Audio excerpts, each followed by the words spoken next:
तो दुर्योधन इस सरोवर में छिपा है।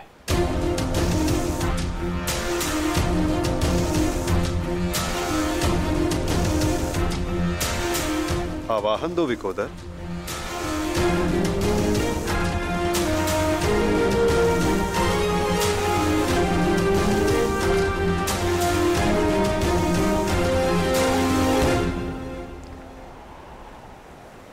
दुर्योधन, मैं जानता हूं तुम यहीं छिपे हो।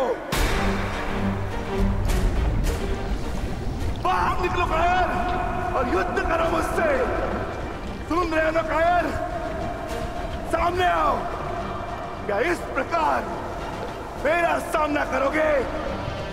बाहर निकलो और बंद करो मुझसे।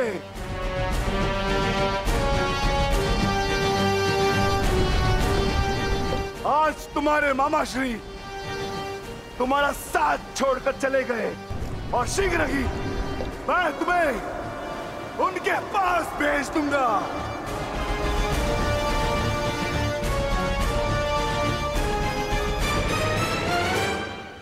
अरे वज्र का शरीर लेकर भी भयभीत हो दुर्योधन।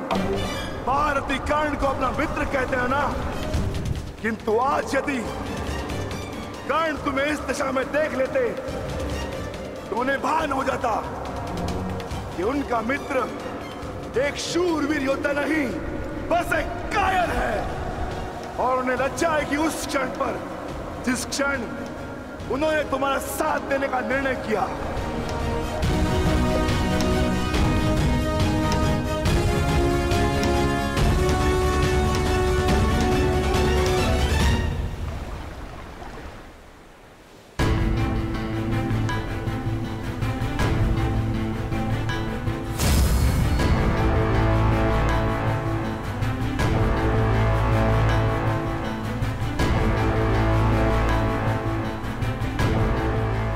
विकोदर,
तुम तो अपने मामा से भी बड़े कायर निकले दुर्योधन।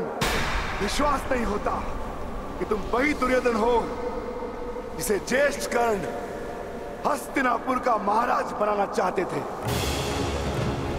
मेरा चयन बिल्कुल ठीक था। दुर्योधन तुमसे बेहतर राजा होगा।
दुर्योधन आओ,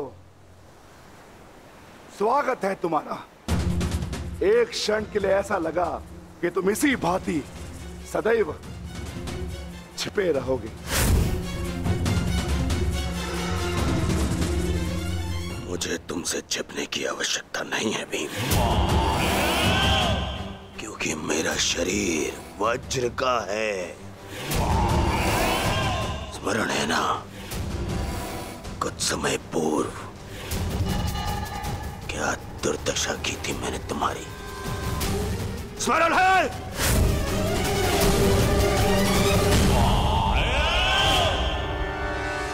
दुर्योधन सत्य कह रहे हैं विकोदर। दुर्योधन छिप नहीं रहे थे, वो तो जल साधना में लीन थे। ये तैयारी तो युद्ध से पहले की थी दुर्योधन, है ना?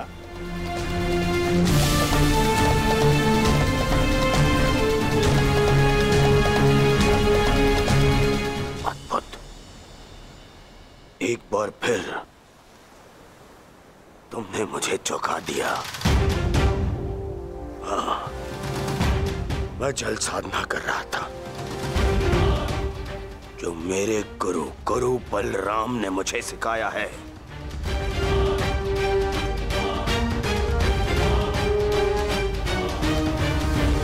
आशा करता हूं कि मुझे विलंब ना हुआ हो। जो चाहे साधना कर लो दुर्योधन, परंतु आज तुम्हें मुझसे कोई नहीं बचा सकता। बड़े निश्चित हो मेरी मृत्यु को लेकर।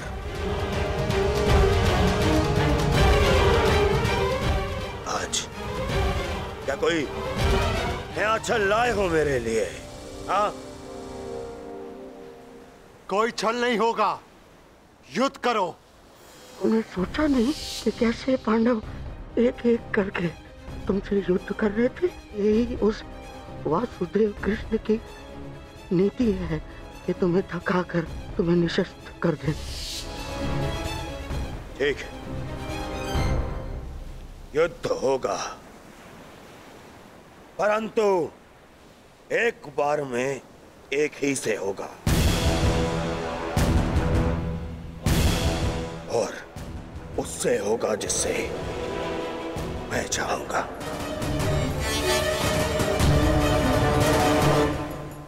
स्वीकार है।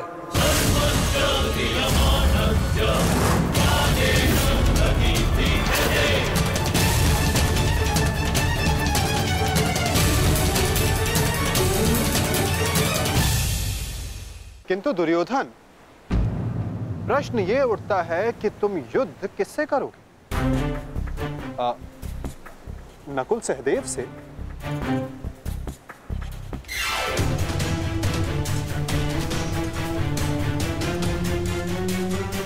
हाँ, उचित है। नकुल तुमसे दुर्बल है, तो उसको परास्त करना तुम्हारे लिए सरल होगा।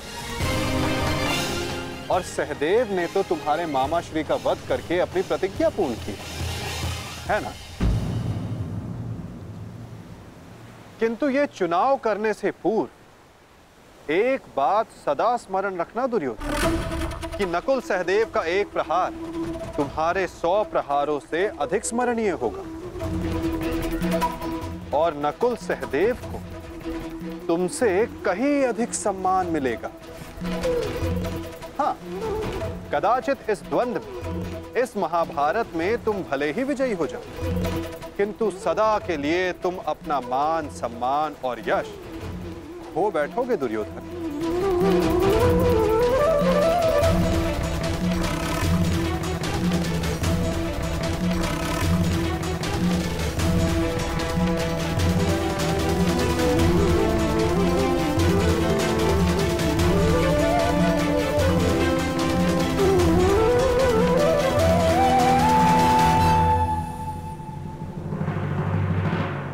या तुम अर्जुन का चुनाव करोगे,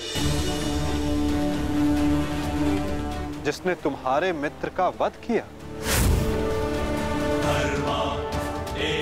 किंतु फिर प्रश्न ये उठता है कि तुम धनुर्युद्ध चुनते हो या गदा युद्ध। यदि तुमने धनुर्युद्ध चुना तो तुम अर्जुन के समक्ष क्षण भर के लिए नहीं टिक पाओगे।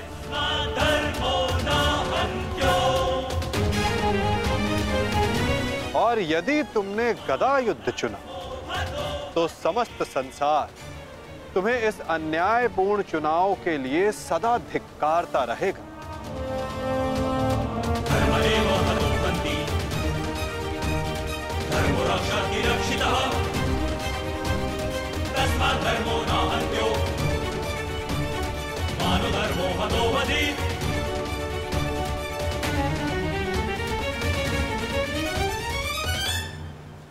हाँ, युधिष्ठिर को द्वंद्व के लिए ललकारना ये अवश्य बुद्धिमानी हो, क्योंकि यदि राजा को मारोगे तो सेना तो स्वयं परास्त हो जाएगी। किंतु ये बात स्मरण रखना दुर्योधन, यदि तुमने ऐसा किया तो समस्त संसार तुम्हें उस कायर की भांति स्मरण करेगा जिसने स्वयं से निर्बल को परास्त करने का विकल्प चुना।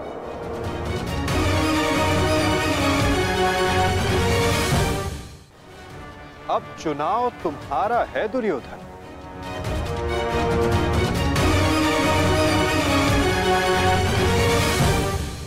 नहीं चलिए,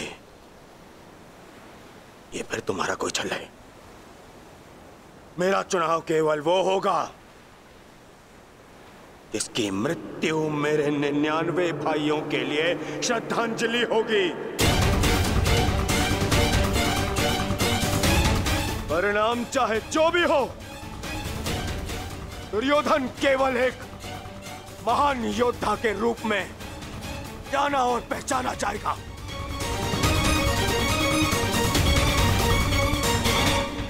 मैं दुर्योधन द्वंद्व के लिए भीम को चुनता हूं।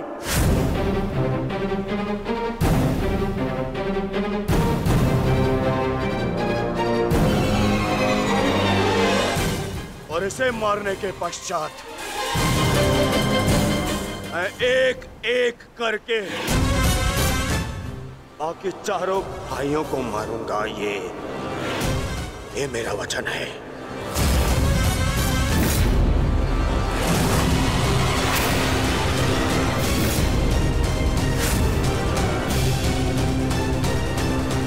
तो प्रतीक्षा किस बात की है दुर्योधन?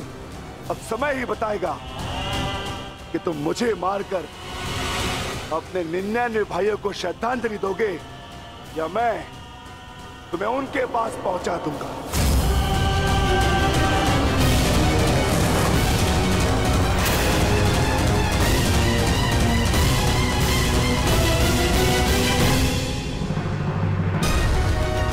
हर हर महादेव।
प्रणिपात दाऊ।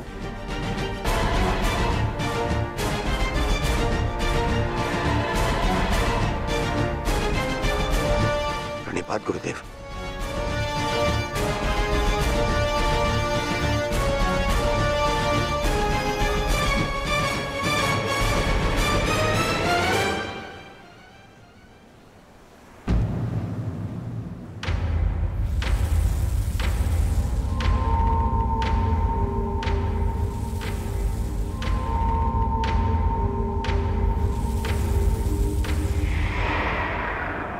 अठारह औक्षणी सेना का विनाश हो चुका है कान्हा। आर्यव्रत के सभी महारथी काल के गाल में समा चुके हैं। अब और कितनी आहुति दी जाएगी इस युद्ध में कान्हा? उत्तर दो।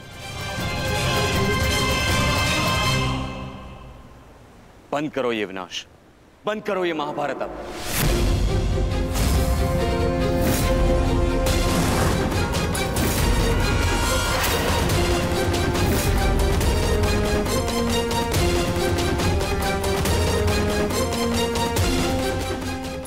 नहीं गुरुदेव,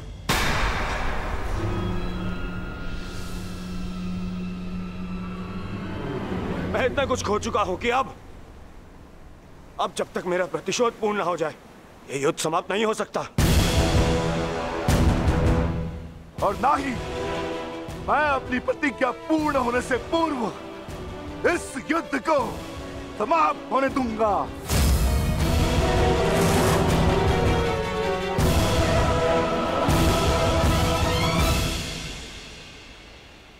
तुमने जो प्रतिज्ञा दुर्योधन के लिए ली है, अब उसका पूर्ण होना असंभव है।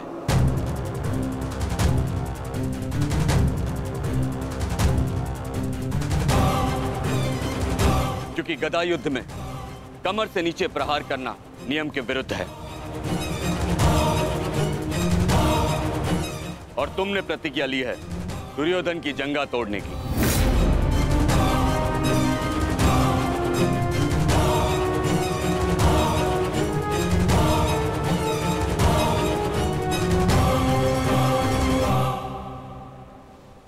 कैसी अनीति दाऊ! महामहिम भीष्म के बाणों की शैया पर जाने के पश्चात इस युद्ध में कोई नीति शेष नहीं रही दाऊ। और फिर आपने तो स्वयं को इस युद्ध से विमुख रखा था ना। आप इस युद्ध में भाग नहीं ले सकते दाऊ।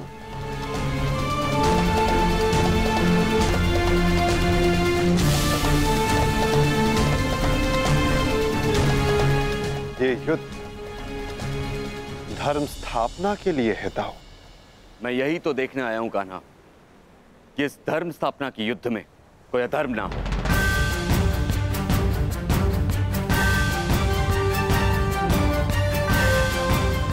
निश्चित रूप से मैं इस युद्ध में सम्मिलित नहीं होऊंगा, परंतु शरणागत की पुकार सुनना मेरा धर्म है।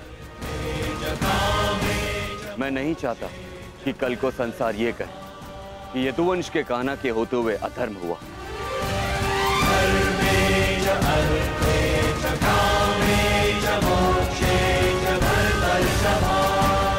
यदि ये दोनों युद्ध करना चाहते हैं तो करें।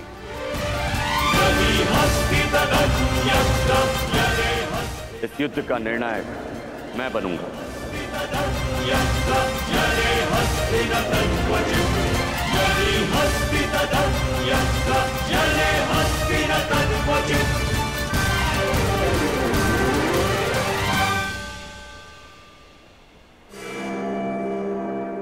और स्मरण रहे, जिसने भी इस युद्ध में नियमों का उल्लंघन करके विजय पाई, उसे मैं स्वयं अपने हल से समाप्त कर दूंगा।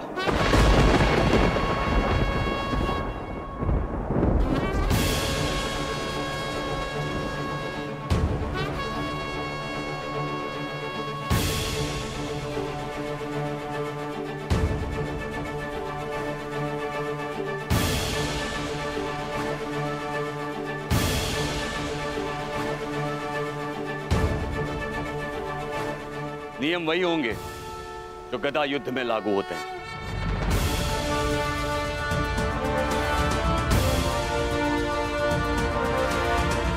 और युद्ध में कोई भी योद्धाओं के मध्य नहीं आ सकेगा।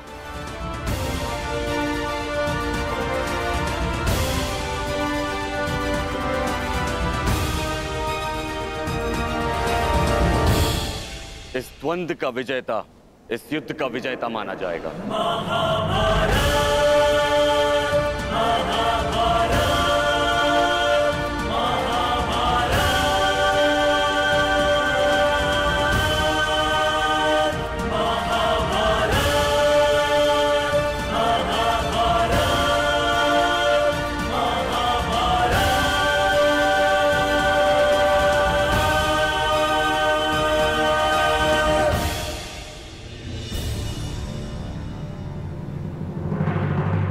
अब धर्म स्थापना का भार तुम्हारे कंधों पर है विकोदर।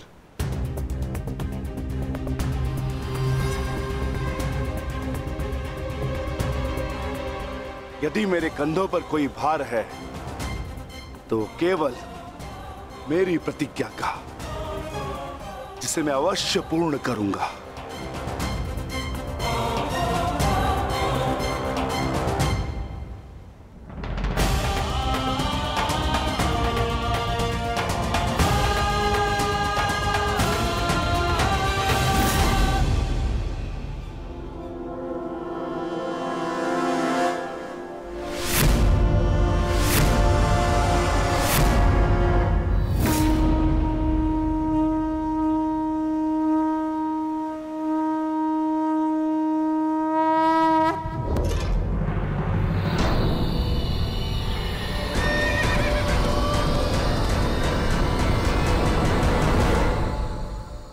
युद्ध प्रारंभ करो।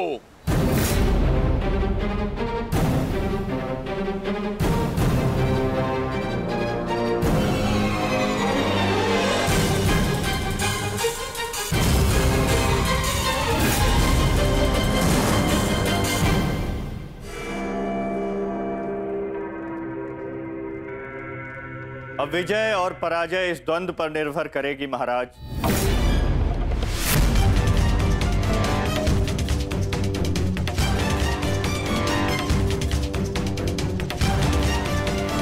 एक ओर प्रतिशोध है तो दूसरी ओर प्रतिज्ञा।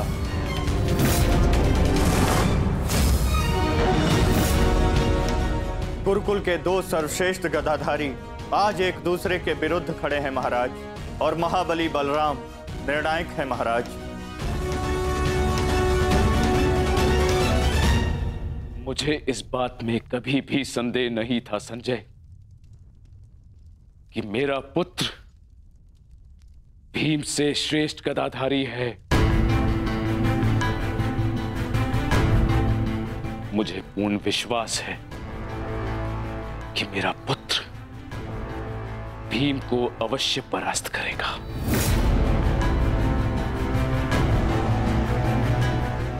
परंतु मुझे चिंता थी तो केवल वासुदेव की, कि कहीं वो किसी प्रकार का छल ना करे। परंतु अब गांधारी के वरदान फल स्वरूप न भीम दुर्योधन का कुछ बिगाड़ पाएगा, और हलधर बलराम के मध्य में उपस्थित होने के कारण वासुदेव भी हमारे पुत्र के साथ कोई छल नहीं कर पाएंगे। हस्तिनापुर में उत्सव की तैयारी करो। मेरा पुत्र इस संसार का सबसे बड़ा युद्ध जीत कर आने वाला है। हाँ, तैयारी करो।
साधो मित्र, तुम्हारी विजय निश्चित है।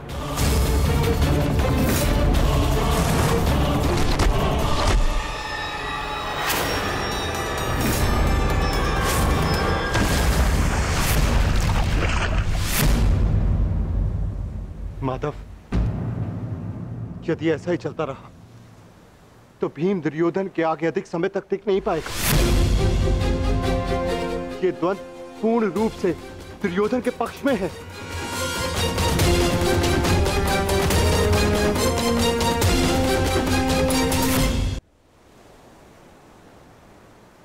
धर्म स्थापना का मार्ग सरल कहां होता है धर्मराज? उसमें अनेकों कांटे होते हैं, अनेकों ठोकरें होती हैं, अनेकों आघात होते हैं। महाबली बलराम अब इस युद्ध के निर्णायक हैं। युद्ध का परिणाम इस द्वंद्व पर निर्भर है।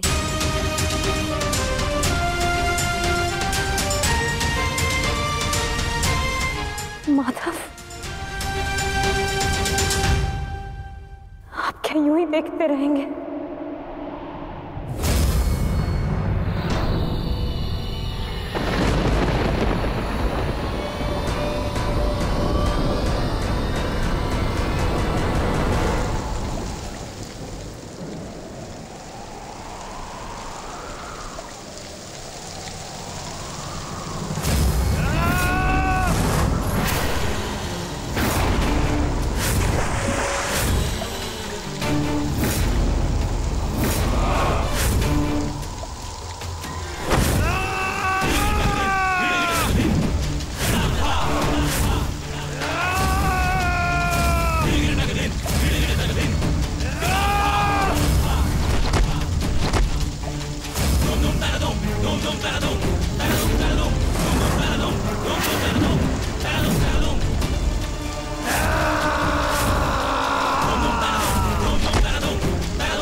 पराजय तो तेरी निश्चित है भीम।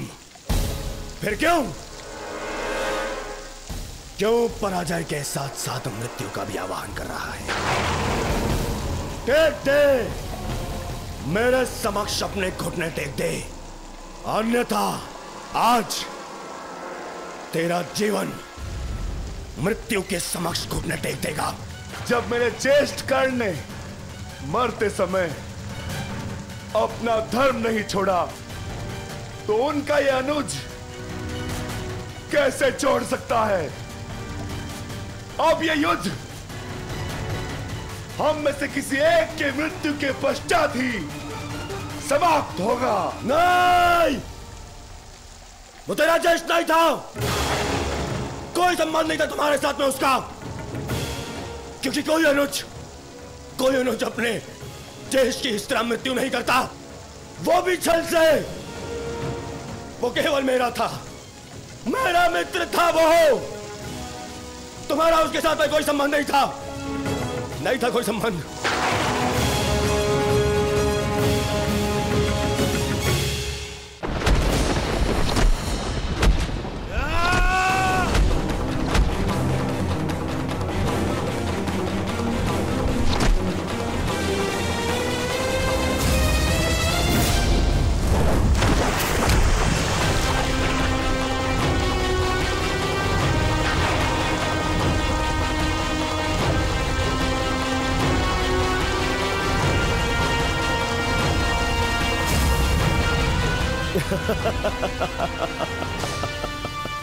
क्यों पांडवों, आनंद आ रहा है? अपने अनुज को ऐसे देखकर आनंद आ रहा है?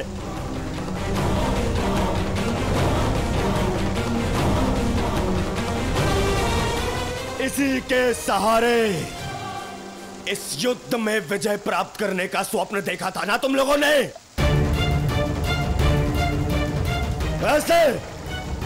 ऐसा दिलाएगा ये तुम्हें विजय? हाँ, देखो कैसे कैसे निरी लाचार धरती की गोद में धंसा हुआ है ये।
भीम उठिए।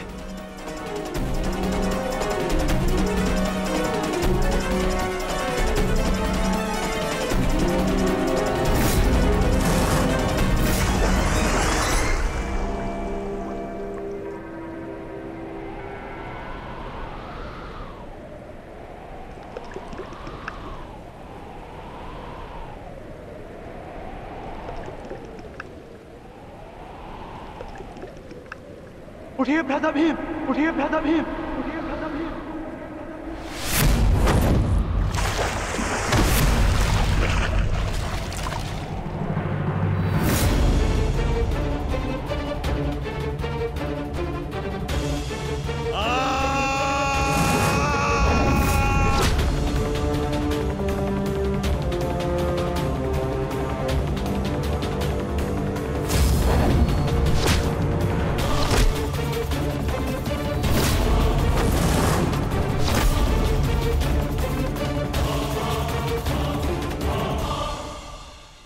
प्रतिज्ञा ली थी ना तुमने कि तुम मेरी जंगा तोड़ेगा। आज मैं प्रतिज्ञा लेता हूं, तुझे मारने के पश्चात, उन पांडवों का वध करने के पश्चात, उस 5 पतियों वाली पांचाली का पूरे कुरु सभा के बीच फिर से वस्त्र धारण करूंगा और अपनी इसी जंगा पर बिठाऊंगा।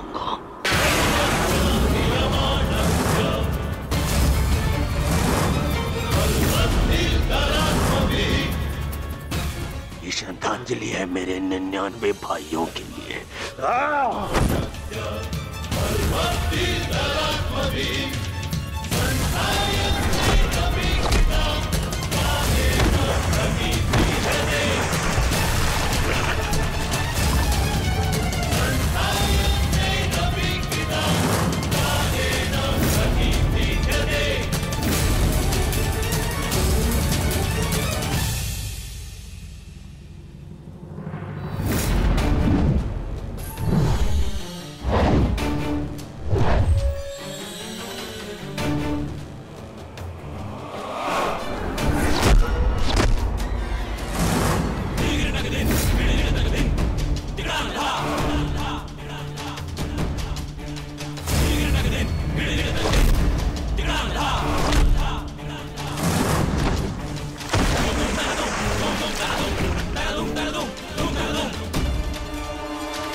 ये हो क्या रहा है?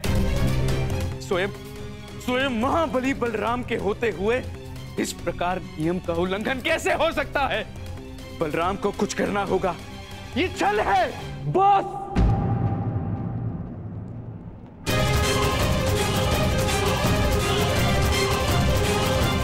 नियम भंग हुआ है।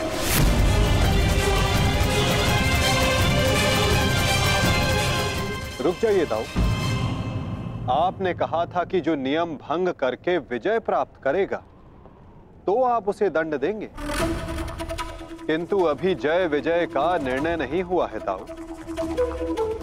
आप भीम को अभी दंडित नहीं कर सकते।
अंत हो गया, अधर्म का अंत हो गया।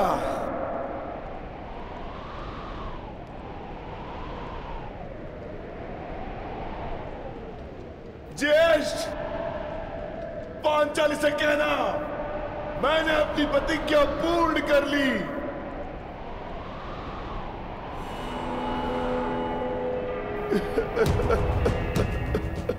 मैंने अपनी प्रतिज्ञा पूर्ण कर ली, पूर्ण कर ली, पूर्ण कर ली। ये 100 हाथी के बल वाला भीम 100 भ्राताओं का हत्यारा बन बैठा।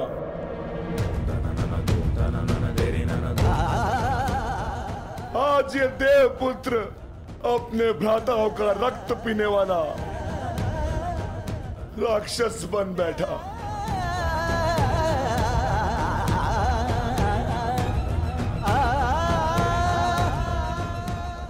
मैंने अपनी प्रतिज्ञा पूर्ण कर ली पांचाली। तुम्हारे अपमान का प्रतिशोध मैंने ले लिया।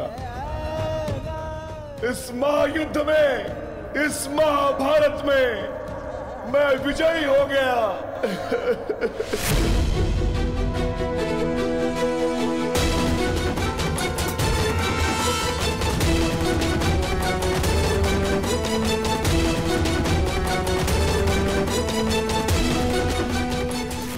इस महायुद्ध में, इस महाभारत में मैं विजयी हो गया। परंतु आज स्वयं को हार गया ये वृकोदर भीम। हार गया ये वृकोदर भीम।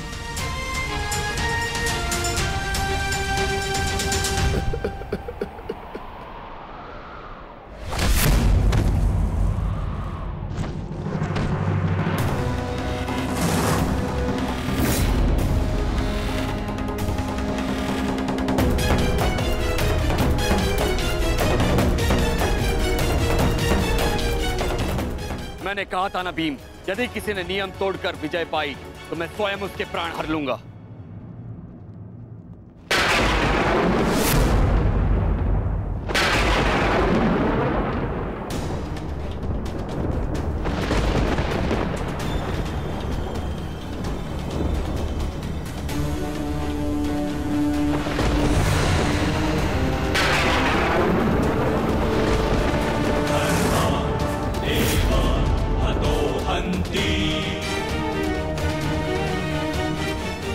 तुमने दुर्योधन की जंगा पर प्रहार करके द्वंद का नियम तोड़ा है भीम।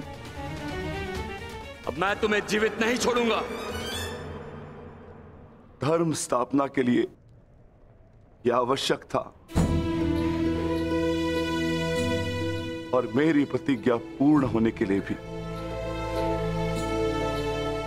माधव ने मुझे मार्ग दिखाया, परंतु यदि माधव के ज्येष्ठ मुझे यम के मार्ग पर भेजना चाहते हैं तो मैं उसके लिए भी सच्चा हूं। श्री बलराम। हाँ बलराम, अंत कर दो इस दुष्ट का। ये हत्यारा है। इसने मेरे 100 पुत्रों की निर्दयता से हत्या की है। जिन पांडवों ने मेरे वंश के वृक्ष की जड़ों को काटा है, काट डालो उनके वंश के वृक्षों को। ये क्या अनर्थ हो गया महादेव। आपके दिए गए वरदान के पश्चात भी ये माता अपने पुत्र, अपने दुर्योधन को उस कृष्णा के छल से नहीं बचा पाए। ये कैसा न्याय है आपका।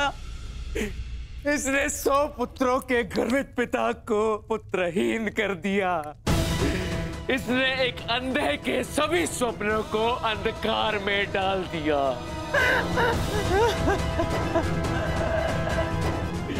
अंत कर दो इसका।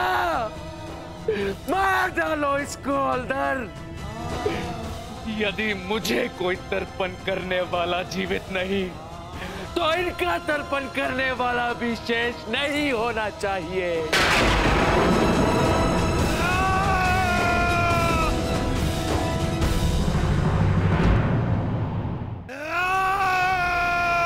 एक क्षण रुक जाइए दाऊद।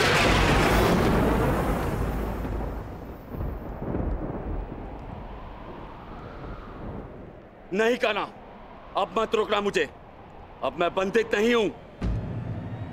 मैं अधर्म को तो नहीं रोक पाया, परंतु अधर्मी का नाश अवश्य करूंगा।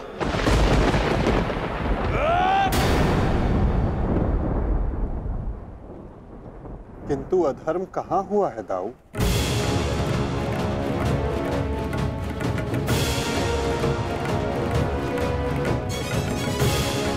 भीम ने नियम भंग करते हुए दुर्योधन की जंघा पर प्रहार किया। क्या यह अधर्म नहीं? तुमने स्वयं अपनी आंखों से देखा है कान्हा, फिर भी तुम मुझसे प्रश्न कर रहे हो? हाँ दाऊ, क्योंकि ये प्रश्न उचित है।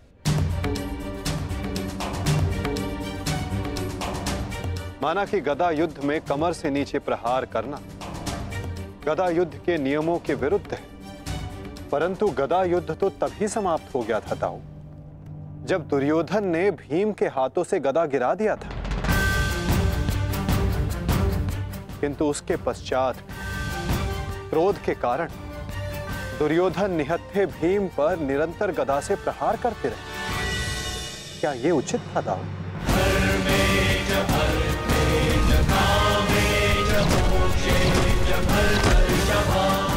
नियम तो दुर्योधन ने तोड़ा था, विकोदर भीम ने तो केवल आत्मरक्षा का प्रयास किया था, जिसके कारण विकोदर को विवश होकर दुर्योधन की जंघा पर प्रहार करना पड़ा।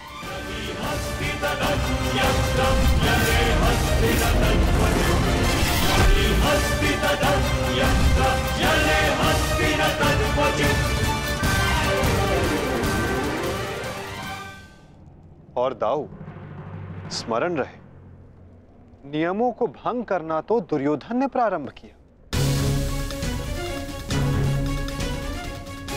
दाऊ, जब दो योद्धा आपस में युद्ध करते हैं तो वो एक दूसरे को उकसाते हैं, किंतु किसी की कुल वधू का मान मध्य में लाना और उसका अपमान करना क्षमा योग्य नहीं होता है दाऊ।